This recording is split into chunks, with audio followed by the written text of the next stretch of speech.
قرن وذوب دعيد وديديو بحدة تركة حوجة waxaa sharaf inoo amaanta in halkan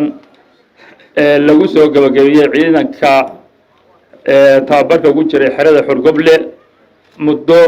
bila ah oo maanta uu halkan ku soo xiri doono madaxweyne ku-xigeenka dowladda Puntland aad iyo aad baa uga mahadcelinayaa runtii xeradan Xurgoble marxalado badan bay soo martay sida hadda laga sheekeynayay laakiin waa ilaahay mahadiis waxa aad ugu mahadcelinayaa dowladda hogaamiyo madaxweyne Saciid Cabdullaahi iyo tiimkiisii iyo madaxweyne ku-xigeenka oo xeradatan aynu jeedno sida tan ka dhigay xilligii horena ay ahayd runtii meel bannaan marka mahad Allah iska leh dowladda ayaana mas'uulka ah runtii ciidanka halkan oo saaka halka soo bandhigay xirfadaha kala duwan boqolkiiba boqol waxaan bogaadinayaa madaxdii gacanta ku haysay oo muddadii hadda koobnayd oo saddexda bilood ahayd oo gacanta ku hayeen ka soo saaray ciidan runtii la taaban karo oo anfici kara dalka iyo dadka intaba meeshii loo dirana runtii ka soo jawaabi kara sida ugu dhaqsaha badan siday tababarka u soo bandhigayeen tababarkan aad maanta muujinayseen mid dalkeeda insha Allah ta'ala inaad kaga dhabayn doonto ilaa aad maqaamka gaaraysaan ciidan kasta oo ama nin kasta oo darajo soo haysta oo garbaha u gududan yihiin tababarkaas soo maray idinkana waxaan rajaynaynaa inaad gaari doontaan oo aad yoolka aad higsanaysaan inaad hadafkiina gaari doontaan waan rajaynayaa tan kale waxaan u baahanahay in iyadana dawladdu gacan bay idinku haysaa gacan baa la idin fidiyay tababar baa la idin siiyay waxaan rajaynayaa qodobka kale in u baahanahay ciidankan tababarka iyo juhdiga la geliyay inuusan isaguna meesha uu hadda marayo uusan ka dibdhicin in lagala sii feejignaado oo isku duubnoontooda iyo sidii meel mar looga dhigi lahaa iyo sidii wax qabadkooda loo sii tayeyn lahaa dhinac walba haday noqon lahayd iidan waxa ka rajaynayaa dawladdu awalba waa isu taagtay oo waxa la isu taagay in ma garanaysaa ciidankii Puntland tayeyntaasna waxaan rajaynayaa maadaama aad tihiin ciidamadii gobolada ciidankii ugu horeeyay ee xeryaha tababarada ciidamada ka soo baxayay insha Allah waxaan rajaynayaa inaad noqotaan tusaale fiican waxaan u mahadcelinayaa dhammaan maamulkii macallimiintii ka soo shaqeysay maanta in halkan ay soo gaaraan iyo dhammaan cid kasta oo gacan ka geysatay aad baan u mahadcelinayaa haddaan wax yar wax ka taabto tababaradii ay dawladdu samaysay muddadan hadda la joogo waxaa tababaro laga sameeyay madaxtooyinka dowladda Puntland waxaa tababaro laga sameeyay xerada konton iyo afaraad oo ciidanka birmadka madaxtooyada dowladda Puntland ay laba jeer ay ku qalin jabiyeen waxaa kale tababaro laga sameeyay xerada BSF iyo waliba xerada BMBF halkaas iyaduna ay ciidamo kale ku qalin jabiyeen maanta waxaanu joognaa xerada Xurgoble ee degmada Qardho waxa kale oo jira xeryo kale oo xerada sida xerada gobolka Sanaag ee Baran oo hadda iyagana dhawaan soo gabagabeyn doono xerada Abqaale iyo xerooyin kale taasi waxay cadeynaysaa muhiimadda ay dawladdu siinayso sida ay ciidamadu ay cagooda u istaagi lahaayeen in sida ay ciidamadu u noqon lahaayeen ciidan xirfadaysan oo shaqada loo dirayo si habsami u qaban kara waxa kale halkan aan rabaa inaan ka sheegno in ay tahay markii ugu horeysay oo ciidamo nooca kana tababar noocana loo sameeyo facaji koowaad ka qalin jabisay dugsiga tababarka ciidamada Xurgoble oo muddo 6 bilood ah halkan tababar ku qaadanaysay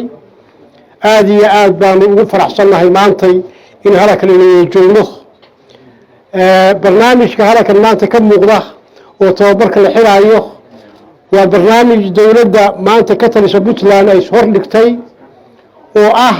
in ciidanka tababar la geliyo ciidanka in tababar la geliyo tababarkaasoo laga leeyahay dhowr ujeedo ujeeddada koowaad in tayada iyo aqoonta xirfadeeda ciidanka kor loo qaado qodobka labaad waxa weeye in laga gudbo ciidan beeleedyadii milisiyaadka ahaa ee dowladda ciidankeeda ku dhisnaa loo gudbo ciidan isku dhaf ah oo ka kooban dhammaan dadweynaha ku nool puntland oo maanta ciidanka halkan fadhiyaa horseed u yahay ujeeddada saddexaad waxa weeye in dhismihii ciidanka dib loo habeeyo oo laga gudbo cutubyadii yararka ahaa ee koobnaa oo magaca uun hawayatay oo tiro yaraa oo loo gudbo dhismihii ururka orgaanikada suu ahaan jiray inuu tiradiisu noqoto iyo ugu damaystii in dib u sixid iyo tirakoob lagu sameeyo ciidanka iyadoo la marinayo nidaamka biometrika ama diiwaangelinta casriga ah ujeedooyinkaas baa laga leeyahay hawsha tababarka ee ka socota maantay puntland hawshaasina si fiican ayay u socotaa oo dhammaan deegaamada puntland uga socotaa dugsiga kale waa dugsigii ugu horeeyey oo maanta dufcaddii koowaad ka qalin jabinayso waxaa ku xigay dugsiga baran waxaa ku xigay dugsiga konton iyo afraad waxaa ku xigi doona ilaahay idankiis dhaqso dugsiga abqaale iyo kanboocame ujeeddadaas baa dowladdu ishor dhigtay in ciidanka kor loo qaado aqoontiisa xirfadeed iyo aqoontiisa sababta tababarka loo galaa waxay tahay qofka in la baro wixii uu isku difaaci lahaa maamaada ciidamaduna waxay tahay dhididka kaa daata waktiga tababarka wuxuu badbaadiyaa dhiiggaaga waktiga dagaalka ujeedadooda waxa weeye ninku markuu tababar fiican leeyahay wixii lahay qoray waa gooni laakiin waxay badbaadisaa dhiiggii ka daadan lahaa ama dhifashadii ku iman lahayd oo si qalada ugu iman lahayd maanta waxaan rabaa ciidankan inay tababaran yihiin wax walboo wakti iyo dadaal la geliyaana saasay usoo baxaan waxaan qirayaa maanta saraakiil aada u tababaran oo diyaargaraysay ciidankan oo iyagu marka hore ay ka muuqato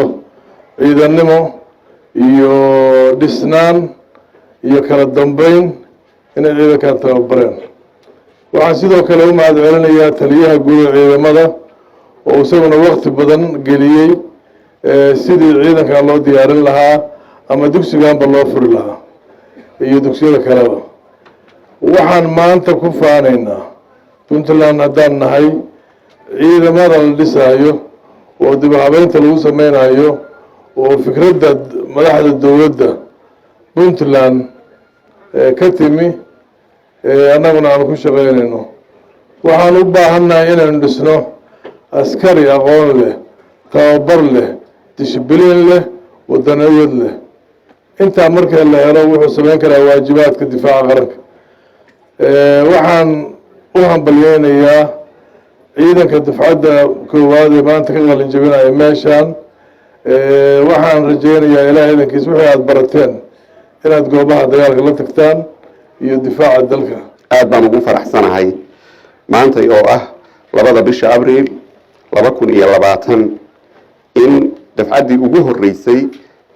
intii aanu wadnay dib u habeynta iyo reformka ciidamada ka qalin jabisa xerada Xorgoble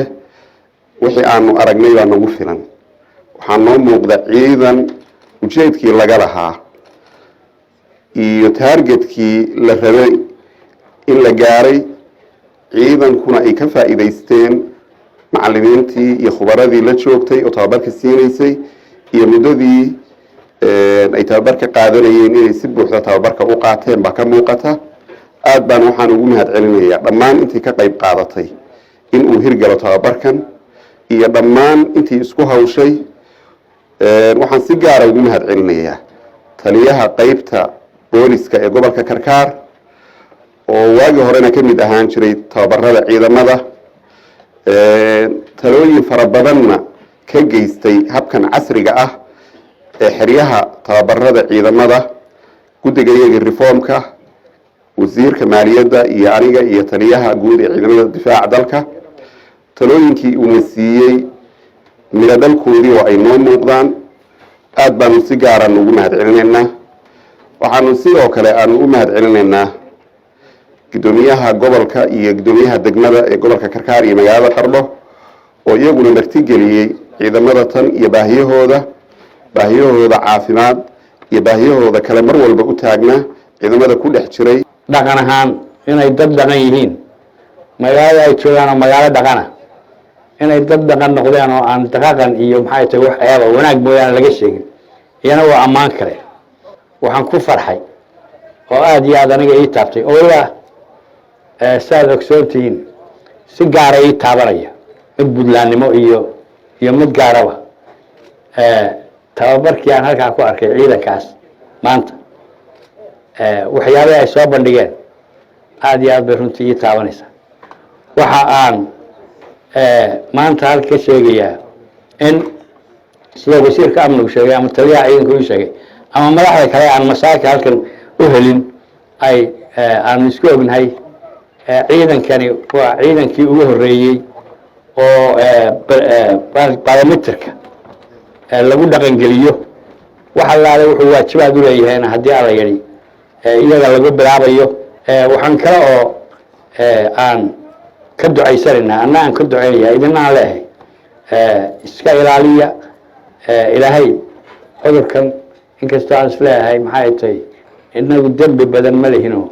hadda bal amarka ilaahay waxaa ugu horeeya wuxuu dilaa wixii ugu madaxsanaa iyo kuwii ugu taajirsanaa iyo marka waa ilaahay quwadiisa waxay bal iska kaa celiya aniga waa sheegi jiray marka iyadii inagu ma lihin taa ilaahay un baynu inagu hoos joognaa. waxaan ballan qaadaynaa waajibaadkii idinku waa ka soo baxdeen oo birtii filinta ka hadhay ee maxay tahay uu taliyuu sheegaya baad noqoteen. waxba idinkala dardaari maayo waajibaadka laydin siiyana sida aad u joogteen baad u qaadan doontaan laakiin waxaan la dardaarmayaa xukuumadda iyo madaxdiina wixii karaana inaan laydin dadaalo waxba laydinkala hadhin baan taana amraynaa haddii ala yidhi. aad iyo aad baad u mahadsantihiin. si rasmiyana laga bilaabo hadda wuu inoo xidhan yahay tababarkii dastuurkeenna lagu dhigay.